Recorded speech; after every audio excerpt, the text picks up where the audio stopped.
On an evening in December 2023, 43-year-old small business owner Sarah Rosenkrantz collapsed in her home in Granbury, Texas, and was rushed to the emergency room. Her heart pounded at 200 beats per minute. Her blood pressure spiked into hypertensive crisis. Her skull throbbed. "It felt like my head was in a pressure vise being crushed," she says. "That pain was worse than childbirth." Rosenkranz's migraine lasted for 5 days. Doctors gave her several rounds of IV medication and painkiller shots, but nothing seemed to knock down the pain, she says. This was odd, especially because local doctors were similarly vexed when Indigo, Rosenkranz's 5-year-old daughter, was taken to urgent care earlier that year, screaming that she felt a red beam behind her eardrums. It didn't occur to Sarah that these symptoms could be linked. But in January 2024, she walked into a town hall in Granbury and found a room full of people worn thin from strange, debilitating illnesses. A mother said her 8-year-old daughter was losing her hearing and fluids were leaking from her ears. Several women said they experienced fainting spells, including while driving on the highway. Others said they were racked by debilitating vertigo and nausea, waking up in the middle of the night mid-vomit. None of them knew what exactly was causing these symptoms, but they all shared a singular grievance. A dull oral hum had crept into their lives, which growled or roared depending on the time of day, rattling their windows and rendering them unable to sleep. The hum, local law enforcement had learned, was emanating from a Bitcoin mining facility that had recently moved into the area and was exceeding legal noise ordinances on a daily basis. Over the course of several months in 2024, Time spoke to more than 40 people in the Granbury area who reported a medical ailment that they believe is connected to the arrival of the Bitcoin mine: hypertension, heart palpitations, chest pain, vertigo, tinnitus, migraines, and panic attacks. At least 10 people went to urgent care or the emergency room with these symptoms. The development of large-scale Bitcoin mines and data centers is quite new, and most of them are housed in extremely remote places. There have been no major medical studies on the impacts of living near one, but there is an increasing body of scientific studies linking prolonged exposure to noise pollution with cardiovascular damage, and one local doctor, ears, nose, and throat specialist, Salim Bahalu, says he sees patients with symptoms potentially stemming from the Bitcoin mine's noise almost weekly. "I'm sure it increases their cortisol and sugar levels, so you're getting headaches, vertigo, and it snowballs from there," Bahalu says. "This thing is definitely causing a tremendous amount of stress. Everyone is just miserable about it." Not all data centers make noise, and industry insiders say they have a technical fix for the ones that do, which involves replacing their facilities' loud air fans with much quieter, liquid-based cooling solutions. But some of their touted methods, including immersion cooling in oil, are expensive and untested on a large scale. A representative for Marathon Digital Holdings, the company that owns the mine, did not answer questions about health impacts, but told Time that it is working to remove the noisy fans from the site. By the end of 2024, we intend to have replaced the majority of air-cooled containers with immersion cooling, with no expansion required. Initial sound readings on immersion containers indicate favorable results in sound reduction and compliance with all relevant state noise ordinances, they wrote in an email. The number of commercial-scale Bitcoin mining operations in the U.S. has increased sharply over the last few years. There are now at least 137. Similar medical complaints have been registered near facilities in Arkansas and North Dakota, and the Bitcoin mining industry is urgently trying to push bills through state legislatures, including in Indiana and Missouri, which would exempt Bitcoin mines from local zoning or noise ordinances. In May, Oklahoma Governor Kevin Stitt signed a Bitcoin rights bill to protect miners and prevent any future attempts to ban the industry. While some Granbury residents are fiercely protesting the mine, many others feel powerless to alter the will of a company with legal, political, and financial might. And the data center industry at large is only growing more dominant, thanks to the twin forces of Bitcoin mining and AI, the latter which spends a vast amount of energy training generative models to find patterns in datasets. According to a recent report, data centers will use 8% of total U.S. power by 2030, up from 3% in 2022. And if operators continue to locate the centers near existing communities and prioritize profits above all else, then the story of Granbury could become the story of countless small towns across America. Granbury sits about an hour southwest of Fort Worth in Hood County, which houses a mostly rural and Republican population of about 65,000 people. About a 15-minute drive south of Granbury's charming historic town center, which includes a 19th century opera house, lies a gas plant called Wolf Hollow 2. Driving toward the plant on a windy, pre-dawn morning in May, it rises out of the sky like an oil rig in a pitch-black ocean, lights ablaze. But the glowing gas plant never caused substantial issues for the local residents. Rather, the problem started when Constellation Energy, which operated the plant, signed a deal in 2021 to power a new Bitcoin mining facility that would sit directly on its lot. The new facility consisted of 163 squat metal boxes resembling shipping containers, which housed a total of over 30,000 computers. These computers started running in the summer of 2022 and seemed to be switched on all day and night. As of December 2023, the Granbury mine is owned and operated by Marathon, one of the largest Bitcoin holders in the world. For months during 2022, Granbury residents Nick and Virginia Browning sat in their front yard watching the new metal boxes of the massive facility be installed in the dirt across the road. It layered our houses with dust. We haven't gotten it all out yet, Nick Browning, 82, says. The dust, it turns out, was just a prelude to the noise.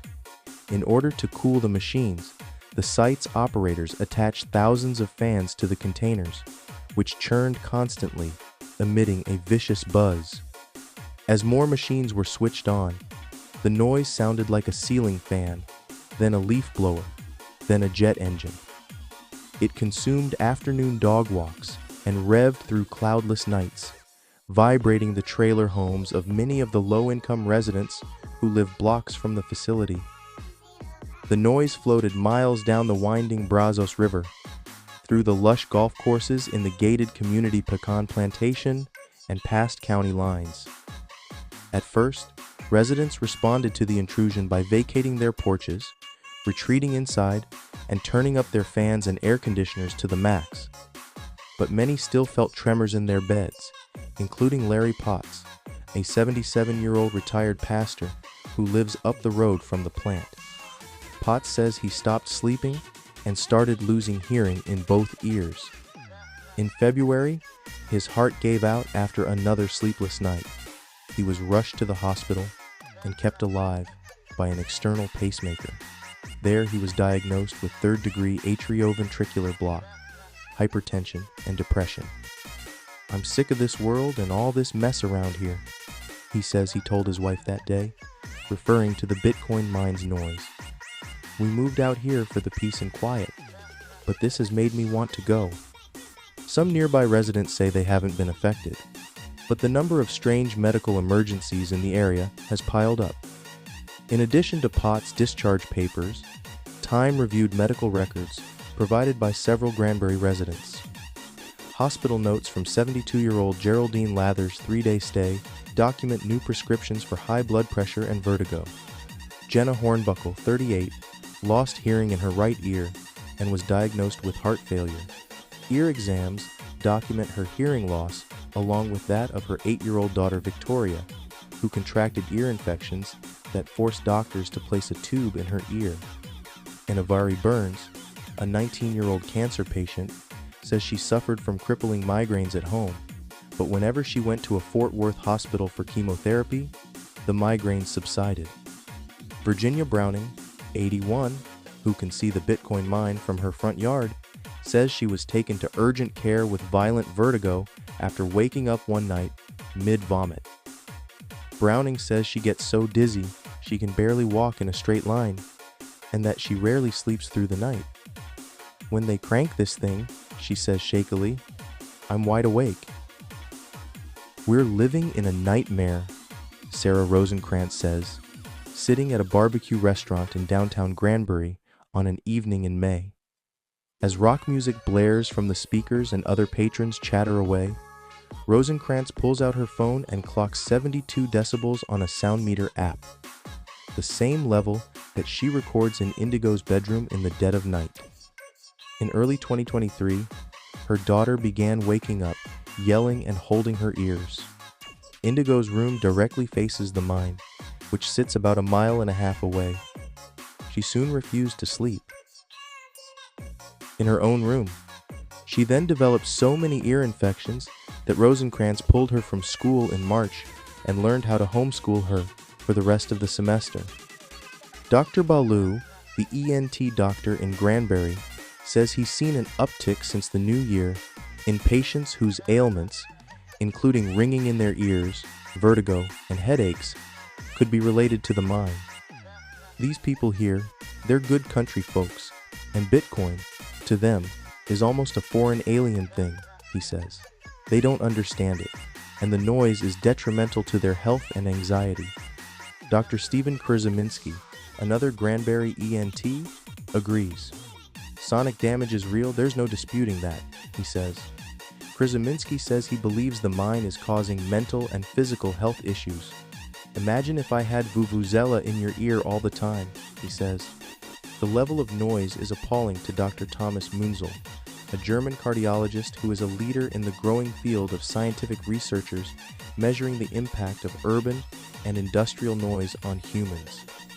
For the last 15 years, Munzel has studied how transportation and urban noise, especially at night, can be debilitating stressors on the heart, brain, and cardiovascular systems. In one study, he exposed young, healthy students to noise events up to 63 decibels and found that their vascular function diminished after just a single night. In other studies, he's found that nighttime noise pollution directly leads to heart failure and molecular changes in the brain, which may lead to impaired cognitive development of children and make some people more prone to developing dementia. The European Environmental Agency tells us that everything above 55 decibels is making us sick, he says. The fact that the Granbury Bitcoin mine is emitting 70 or even 90 decibels on a nightly basis is like torture, he says. The most spectacular cardiovascular diseases will develop. They have to stop the machines. Health effects have the potential to extend past the human residents of Granbury. Studies have shown that man-made noise pollution harms animals and wildlife, causing oxidative stress and memory loss in rodents, acute anxiety in dogs, and a decrease in forest growth. Shanice Copenhaver's dog, Persephone, started going bald and developed debilitating anxiety shortly after the Bitcoin mine began operating 4 blocks away. Directly next door, Tom Week's dog, Jack Rabbit Slim, started shaking and hyperventilating uncontrollably for hours on end. A vet placed him on the seizure medication, gabapentin. Rosenkrantz's chickens stopped laying eggs for months, and Jerry and Patricia Campbell's centuries-old oak tree, which had served as the family's hub and protector for generations of backyard family reunions and even a wedding, died suddenly 3 months ago. It's nearly impossible to prove the Bitcoin mine directly caused the afflictions of these specific animals and plants. But as the strange anecdotes collect, they've added to the stress of a town that feels under siege from all directions. I've lived in Texas all my life, and I've never seen an oak tree be beautiful one year and die the next, Jerry Campbell says on his lawn beneath the tree's gnarled, blackened limbs. It's so strange. Hood County Constable John Shirley has spent months trying to find his own solutions to a problem that at times seems supernatural. As a former member of the Oath Keepers, a far-right militia whose leaders were convicted of seditious conspiracy against the U.S. government, Shirley is a somewhat divisive figure in the town. But lately, Shirley has been laser-focused on the mine, an issue he considers apolitical. When you've got Greenpeace supporting the same cause as a former Oath Keeper, what weird episode of the Twilight Zone are we in? He says, chuckling darkly. Shirley resigned from the Oath Keepers before Jan. 6, 2021, due to serious concerns with the direction of the organization, he says. On a listless May morning before the sun has risen, Shirley is sitting in his truck across the road from the mine. He is used to getting up at this hour, as he's been taking decibel readings of the plant around the clock in order to write tickets against the mine's operators for disorderly conduct. Shirley sticks his recorder out the window, and the numbers on it flicker up and down as the roar washes over it. Eventually, the recorder caps out at 91 decibels, which the CDC estimates as roughly in between the output of a lawnmower and a chainsaw. This level of noise, the CDC writes, can cause hearing damage after 2 hours of exposure. The Occupational Safety and Health Administration advises that employees can only work in 90 decibel settings for 8 hours a day and are required to wear ear protection. And Texas State Penal Code deems any noise above 85 decibels unreasonable. Over the course of 2024, Shirley has recorded a noise above 85 decibels coming from the plant more than 35 times. Technically, there is a federal mandate to regulate noise, which stems from the 1972 Noise Control Act, but it was essentially defunded during the Reagan administration. This leaves noise regulation up to states, cities, and counties. New York City, for instance, has a noise code that officially caps restaurant music and air conditioning at 42 decibels, as measured within a nearby residence. Texas's 85 decibels, in contrast, is by far the loudest state limit in the nation, says Les Blomberg, the executive director of the nonprofit Noise Pollution Clearinghouse. It is a level that protects noise polluters, not the noise polluted, he says. Ultimately, Constable John Shirley can't stop the machines, because there is no state law forcing the operator of a noisy machine to turn it off. When Shirley writes a ticket for disorderly conduct, it merely triggers a $500 fine, as opposed to jail time or another punitive measure. Hood County can't even pass a relevant noise ordinance law. Only Texas cities, not counties, have the ability to do so. Shirley's tickets now add up to a theoretical fine of $17,500 and counting, but that number is chump change for Marathon, which earned $165 million in revenue in the first quarter of 2024 and bragged to shareholders about record earnings, and the company is fighting back. They have requested a jury trial to overturn this low-level misdemeanor, which starts July 8th. At a pre-trial hearing in May, the company arrived with a full team of lawyers. To bring 2 or 3 full-suited attorneys to a justice of the peace court citation issue. I've never seen that, says Patrick Ryan, a local lawyer who has consulted with Granbury community members about the possibility of a civil nuisance lawsuit. They're coming with both barrels. A representative for Marathon declined several interview requests with time, saying that the company would refrain from commenting publicly until Constable Shirley's unwarranted citations against the plant had been resolved. As Shirley sits outside the facility recording the pulsating drone, his nostrils flare and his voice rises with impatience.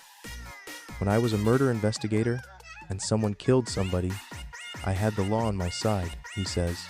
With this, it's like I'm swatting at a rhinoceros. As he reads the decibel levels on his sound meter, a security guard from the facility steps out of his car and snaps pictures of Shirley's truck in the dark. The residents of Granbury feel they've been lied to. In 2023, the site's previous operators, US Bitcoin Corp., constructed a wall around the mine almost 2,000 feet long and claimed that they had solved the concern. But Shirley says that the complaints from the community about the sound actually increased when the wall was nearing completion last fall. Since Marathon bought the facility outright in December, its hash rate, or computational power expended, has doubled. As complaints mounted at the top of 2024, the company contended it did not know about the extent of the sound issues. "We are now the owners, but we are not the operator. USBTC is still the operator. Prior to the purchase, we were not aware of the noise issues," a Marathon representative wrote to Time in an email in January. "Now that we own the site and have been made aware of the issue, we are working to gather information and address the situation." But documents show that Marathon provided a $67 million loan in May 2021 to the site's first formal owners, Compute North, to build out the site's infrastructure, and Marathon's purchase agreement of the site, dated December 15, 2023, clearly mentions the existence of the $1.9 million sound wall built several months prior. As community complaints reached a fever pitch earlier this year, Marathon held a meet and greet on March 29th, Good Friday, which rubbed many people in Granbury's deeply religious community the wrong way. For the handful of people that did show up, Marathon laid out a noise mitigation plan, which included turning off idle fans, moving some containers into liquid cooling by April 2024, and installing vegetation and trees around the perimeter. In an emailed statement to Time in late June, Marathon said that 58 air-cooled containers have been removed from the site and pointed to a roadmap which vows to convert 50% of the site's containers to immersion cooling by the end of the year. A representative for Constellation Energy, which owns the power plant that Marathon connects to, said in a statement that the company is staying updated on Marathon's efforts to respond to the concerns raised by neighbors. "We will continue working closely with Marathon as they take actions to reduce their impacts." Marathon says that immersion cooling, in which computers are placed in tubs of oil, will largely fix the noise problem. But the technique has potential drawbacks, including the difficulty of regularly performing maintenance on a computer submerged in oil, says Kent Draper, the Chief Commercial Officer of the Bitcoin and AI data center operator IREN. "Although it's been around for a long time in the industry, it's just not that widely adopted," he says. Even Marathon expressed skepticism about its ability to convert its many machines to immersion technology in a 2023 year-end SEC report. "There is a risk we may not succeed in developing or deploying immersion cooling at such a large scale to achieve sufficient cooling performance," the company wrote. In an email to Time, Marathon wrote, "While we are confident in our ability to scale this new technology, it is our obligation as a publicly traded company to identify any potential risks from a financial perspective." Granbury community members are exploring political and legal avenues. A petition against the mine in Granbury and its excessive and unhealthy noise garnered 800 in-person signatures and was brought by representatives to the Texas Republican State Convention in San Antonio in May, with the hopes of gaining statewide support for some sort of ban. But two local elected officials, Nanette Samuelson and Shannon Wolf, say they tried to take the floor to stump for the issue, but weren't given time to speak. Samuelson's goal is now to pass resolutions in Commissioner's Court, prompting state senators to draft legislation. Any statewide legislation is sure to hit significant headwinds because the very idea of regulation runs contrary to many Texans' political beliefs. As constitutional conservatives, they have taken our core values and used that against us, says Demetra Conrad, a city council member in the nearby town of Glen Rose. Some community members are also exploring a potential civil nuisance suit against Marathon, in which they would seek an injunction against the company and/or damages. One affected woman, Cheryl Shadden, who has medically documented hearing loss, has retained the nonprofit Earth Justice to examine potential litigative routes. Deputy Managing Attorney Mandy DeRoche says Earth Justice is exploring the possibility of taking its own sound readings near the site. The nonprofit has been involved in several lawsuits against crypto mining companies across the country.